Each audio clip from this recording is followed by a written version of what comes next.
네, 감사합니다.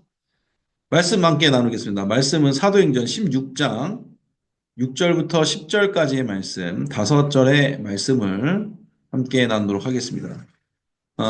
사도행전 16장 6절에서 10절 5절의 말씀을 제가 읽을 테니 따라오시면 되겠습니다. 읽겠습니다.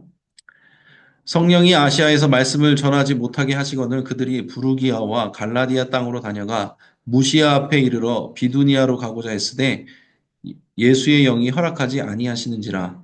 무시아를 지나 드로아로 내려갔는데 밤에 환상이 바울에게 보이니 마게도냐 사람 하나가 서서 그에게 청하여 이르되 마게도냐로 건너와서 우리를 도우라 하거늘 바울이 그 환상을 보았을 때 우리가 곧 마게도냐로 떠나기를 힘쓰니 이는 하나님이 저 사람들에게 복음을 전하라고 우리를 부르신 줄로 인정함이니라.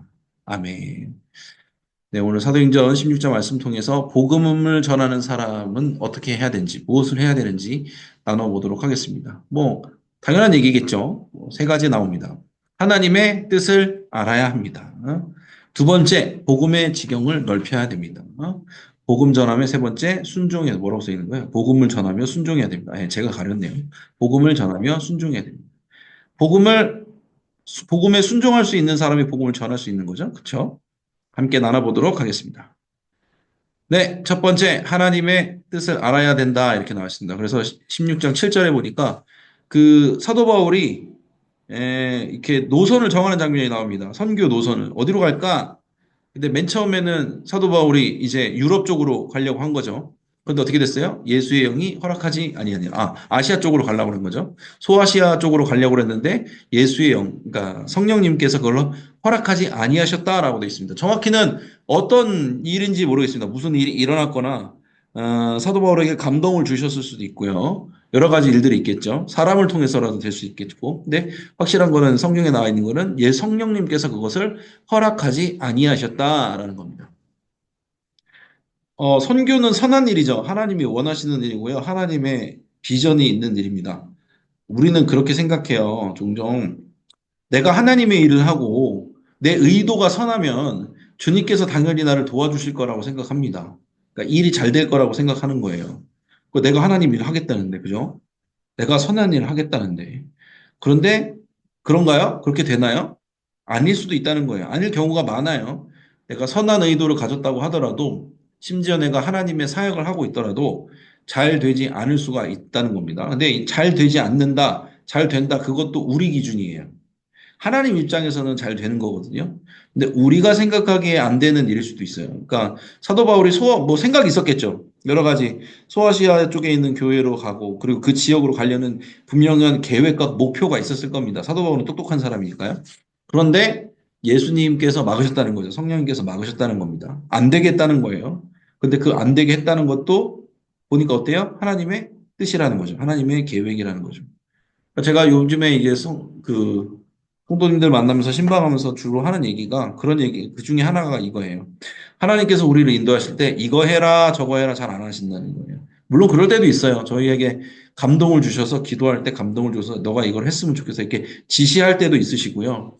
어떤 감동을 주실 때도 있지만 어떤 선택의 기로 앞에서 대부분 하나님께서 취하시는 스탠스는 이런 거예요. 한쪽 문을 닫으세요. 내 눈앞에서 내가 문을 통과하려고 그러는데 그 문을 닫아버리시는 거예요. 그럼 우리는 어떻게 해요? 당황스럽죠. 근데 하나님께서는 그 문을 닫으시는 것으로서 역사하십니다. 그리고 옆에 있는 다른 문을 여시죠. 우리의 시야 밖에 있는 어떠한 문을 여는 겁니다. 주님께서. 그러면은 우리를 그쪽으로 인도해 주시죠. 이쪽이다라고 이렇게 알려주시는 거죠.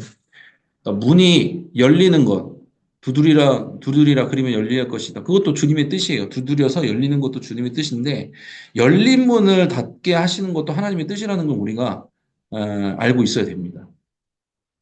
그러니까 하나님의 다스림을 받는 주님의 백성에게 일어나는 일들, 정황들은 안 되는 게 없어요. 주님 안에서는 다 예라고 하잖아요.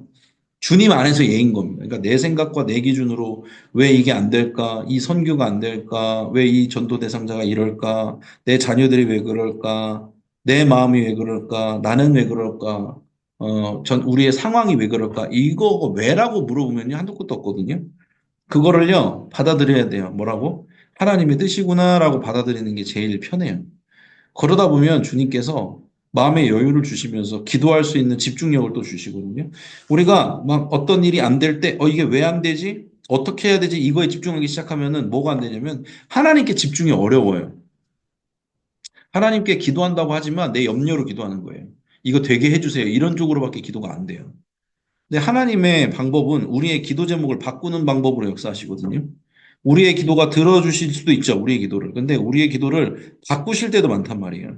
그러니까 문을 닫으시고 다시 문을 여셔서 다른 문을 여셔서 우리의 인생의 방향을 바꾸시기도 하고 우리의 기도의 방향을 바꾸시기도 하는 게 하나님의 뜻입니다. 그래서 제가 신방할 때 솔직히 말씀드리는 부분도 있어요. 아, 그렇게는 안 될 겁니다라고 말씀드리는 분들도 있어요. 물론 그분들이 이제 믿음이 있으셔서 그 말을 들으실 수 있는 분들이라면 제가 그렇게 말을 하고 그게 안 되시면은 그렇게 말을 못 하죠. 근데 그렇게 들을 수 있는 귀가 있으신 분들, 믿음 있으신 분들에게는 제가 말씀을 드려요. 그렇게는 하나님이 안 하실 겁니다. 하나님께서는 다른 방법이 있으실 겁니다. 라고 얘기할 때도 있어요. 저는 이제 막 입에 발린 소리는 좀 못해요. 그거는 위로가 아니거든요, 사실은. 그거는 뭐라 그럴까요? 합리화죠, 그냥. 그래서 하나님께서는요, 여러분의 삶을요, 이미 인도하고 계세요. 근데 내 문이 자꾸 막힌다. 그러면 다른 문을 열고 계신 거예요. 그렇게 생각을 해야 됩니다. 그게 하나님의 뜻이라는 걸 우리가 인정해야 됩니다. 하나님의 뜻을 알 수 있는 사람은 어떤 사람이냐? 내가 지금 눈앞에 벌어진 이 일도 하나님의 뜻이라고 믿는 사람이 하나님의 뜻을 알 수 있어요. 하나님의 뜻을 공부해서 할 수 있는 게 아니에요. 물론 기도해야 되고 말씀 봐야 되는 건 맞는데 하나님의 뜻을 알려면요. 하나님이 어떤 것을 주시더라도 순종할 수 있는 사람이 하나님의 뜻을 알아요. 이거를 하시면 내가 순종하고 저거 하시면 순종 안 하겠다. 이런 사람한테 하나님이 뜻을 잘 안 알려주세요. 왜? 그거 취사 선택이잖아요. 그거 하나님 이용하는 거거든요. 그런 사람에게는 하나님이 뜻을 알려주실 수가 없는 겁니다. 그래서 어떤 상황에서든지 어떤 상황 가운데서도 주님이 주시는 것을 내가 받아들이겠습니다. 그런 사람에게 하나님께서 뜻을 알려주신다는 사실을 잊지 마시기 바랍니다. 넘어갈게요. 두 번째 구절에 이렇게 나와 있죠. 복음의 지경을 넓혀야 된다 이렇게 나와 있죠. 밤에 환상이 바울에게 보이니 마게도냐 사람 하나가 서서 그에게 청하여 이르되 마게도냐로 건너와서 우리를 도우라 하거나 그랬어요. 그러니까 사도 바울은요 좀 정말 특별한 사람이었던 것 같아요. 그러니까 밤의 환상 중에 하나님이 보여주신 거죠. 환상으로 보여주셔서 마게도냐로 건너와서 우리를 도우라 하거나 그 사인을 보여주신 거예요. 이렇게 되는 분들도 있다는 거예요. 제가 말씀드렸죠.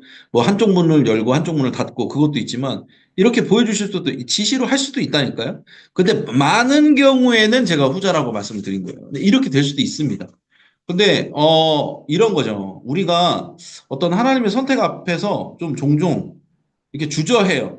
해야 될까 말아야 될까? 이게 하나님의 뜻일까? 저게 하나님의 뜻일까? 이렇게 고민하는 순간들이 있어요. 근데 물론 하나님께서 이거 하지 마. 그럼 멈춰야 되고요. 가. 그럼 가야 되는 게 맞아요.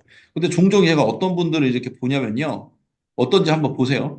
그러니까 하나님께서 이거 하나님의 뜻이면은 하면 절대로 안 돼. 그러니까 죄를 짓는 게 아닌데 어떤 선택의 문제에서 이거 하면은 막 하나님의 뜻이 아니면 이거 망할 거야. 이렇게 생각하시는 분들도 있단 말이에요. 그러니까 하나님 좋아하시는 거, 그러니까 하나님이 좋아하시는 뜻이 뭔지를 분별해내기 위해서 굉장히 오랜 시간을 들여다보고 거기서 기도하시는 분이 있어요. 그러니까 한 발자국도 전진을 못 하는 거예요. 근데 저는요, 이 사도 바울의 경우를 좀 봐야 될 것 같아요. 사도 바울이 결단해서 소아시아로 가려고 하잖아요. 그게 하나님의 뜻이었나요? 아니었죠. 그런데 하나님이 주신 마음을 가지고 그냥 가려고 한 거예요. 어떻게 보면 실수한 거잖아요. 그죠?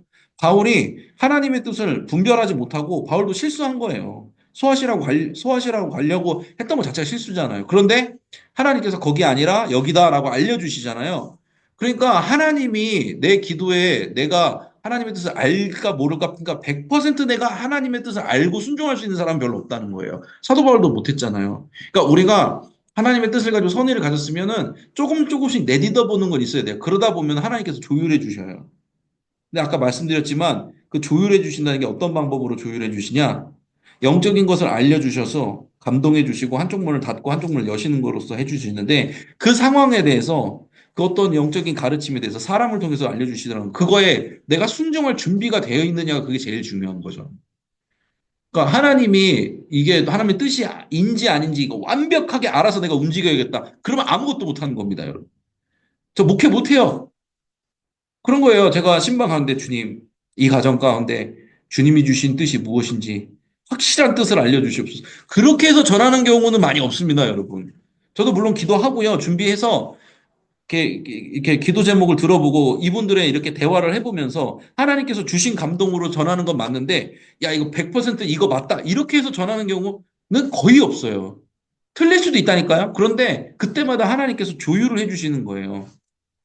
아, 이게 가는 게 맞습니까? 안 가는 게 맞습니까? 그렇게 우리가 막 다 따져볼 여유가 없잖아요. 그러니까 우리의 전반적인 삶의 흐름이 하나님이 막 죄악의 그런 게 아니라 그냥 뜻 안에서 이렇게 쭉 가다 보면 실수도 하잖아요. 그때마다 주님께서 조율해 주셔서 이렇게 가는 거예요. 사도 바울도 실수하잖아요. 소아시아라고 막 가려고 하잖아요. 그러니까 어떻게 해요? 하나님께서 그 길을 막으시고 다른 길로 돌리시는 거죠. 유럽 쪽으로 돌리시는 거잖아요.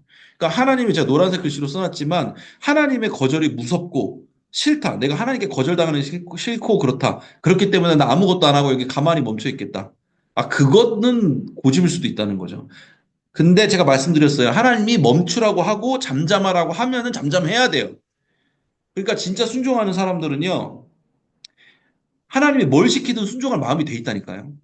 멈춰. 그러면 멈출 준비가 돼 있고, 가. 그럼 갈 준비가 돼 있고, 오른쪽으로 이거 선택해. 그럼 그거 선택할 준비가 돼 있고, 저거 선택해 준비가 돼 있어요. 그러니까 다 내려놓은 사람이에요. 진짜 순종할 수 있는 사람은 하나님의 인도하심대로 갈 수 있는 사람은 인생을 주님께 완전히 내려놓은 사람이에요. 주님, 나 이거 해서 망해도 괜찮습니다. 이런 사람이라는 거예요. 주님이 말씀하신 거 이것대로 갔는데 망하면 어떡하지? 이런 걱정 안 해요. 하나님의 사람은. 그럼 망하는 거예요. 죄송해요. 근데 그게 맞는 것 같아요. 성경을 제가 읽어보고 신앙생활을 해보고 수많은 성도님들을 만나봐도 진짜 하나님의 은혜로움 가운데 머무는 분은 어떤 분이냐면요. 하나님 앞에서 아까운 게 없는 사람이에요. 주님, 자녀 맡깁니다. 주님, 나의 재정적인 거 맡기겠습니다. 그럴 때 주님이 알려주시지. 아, 나 이거 망하면 어떡하지? 이거 안 되면 어떡하지? 그것 때문에 막 우물쭈물하잖아요. 그러면은 정작 선택의 순간을 지나치게 되는 경우가 많다는 거죠. 그래서 바울을 보셔야 돼요. 하나님의 거절을 두려워하지 않았던 바울. 그냥 주님이 주신 선한 뜻이 있으면 가다가도 고칠 수 있는 거예요. 왜? 나는 주님의 뜻에 순종할 수 있으니까. 그래서 여러분들이 좀 오늘 이렇게 제가 이 복음을 전하는 거에 대해서 이게 좀 말씀을 집중을 하잖아요. 지금 오늘 사도행전 말씀이니까. 아, 하나님의 인도하심을 받는 사람은 순종할 마음이 있는 사람이구나라는 걸 깨달아요. 주님 이거 말씀하시면 순종하겠습니다. 이전에 주님 어떤 것을 대하든 나는 주님께 할 준비가 되어 있습니다. 이 사람을 주님이 쓰시는 것 같아요. 덜 사랑한다, 더 사랑한다의 그런 관점이 아닙니다. 그거는 구원의 관점이기 때문에 그게 아니라 하나님께 쓰임받는 사람에 대해서 제가 얘기를 하는 겁니다. 그래서 우리는 어떻게 해야 돼요? 그냥 주 안에 서서요, 나아가야 돼요. 주님과 함께 동행하면서 가다 보면 주님께서 컨트롤을 해주신다는 거. 실수해도 바로 잡아주신다는 거죠. 억지로 죄를 짓는 거 아닌 이상은 말이죠. 그래서 그런 부분에 대해서도 조율이 필요하다라는 거를 말씀드리면서 다음 넘어갈게요. 말이 많아지고 있죠. 그죠? 자, 세 번째, 복음을 전하여 순종해야 됩니다. 그래서 결과적으로는 이겁니다. 복음을 전하면서 내가 복음에 순종해야지 복음을 전할 수 있는 거예요. 당연한 거죠? 내가 복음에 순종하지 않는데 복음을 전할 수 있을까요? 없죠. 힘이 안 실리겠죠. 이수정이라는 분인데 여자분이 아닙니다. 남자분입니다. 수염이 긴 아주 그냥 양반이십니다. 이수정이라는 분이 신사유람단과 함께 일본에 가서 성경을 처음 접하고 나서 세례를 받아요. 그리고 나서 한국에 선교사를 보내달라는 편지를 미국에 보내거든요. 그래서 미국 교회가 조선 선교를 그때 결심하게 돼서 아펜젤로 언더우드 스크랜턴 가족, 그 선교사 가족들이 일본에 파견됐다가 결국에 다시 한국으로 오게 되는 일들이 일어나게 됩니다. 그러니까 복음을 전해서 들었잖아요. 그 복음을 전하라는 복음에 다시 그 주님의 말씀에 순종하게 된 거죠. 그러니까 자신의 삶을 하나님께 드리다 보면은 자기가 어떻게 돼요? 축복의 통로가 된다는 거죠. 하나님께 완전히 내려놓고 순종하고 쓰임 받는 사람은 축복의 통로가 되어진다는 아주 단순하고 당연한 사실을 얘기를 하고 있는 겁니다. 이러한 일들이 우리한테도 일어날 수 있다는 거죠. 어떻게 될 때? 주님, 다 주님께 맡기고 주님이 원하시는 대로 나갈 준비가 되어 있습니다. 내려놨습니다. 주님 인도하소서. 그러면 주님께서 인도하실 수 있다는 거죠. 들려진다는 거죠. 보여진다는 거죠. 좋습니다. 여러분들 얼굴을 보셔야겠어요. 이해를 하고 있는지 아닌지가 제가 좀 궁금합니다. 여러분들의 얼굴을 보고 있습니다. 웃으시는 분들이 계세요. 이해하셨다는 거겠죠? 그렇죠? 그래요. 제가 뭐 완벽한 뭐 사람이 아니기 때문에 제 말에 이렇게 뭐 헷갈릴 수도 있습니다. 그것은 뭐 여러분들의 은혜로 덮어주시길 바라면서 공지 갈게요.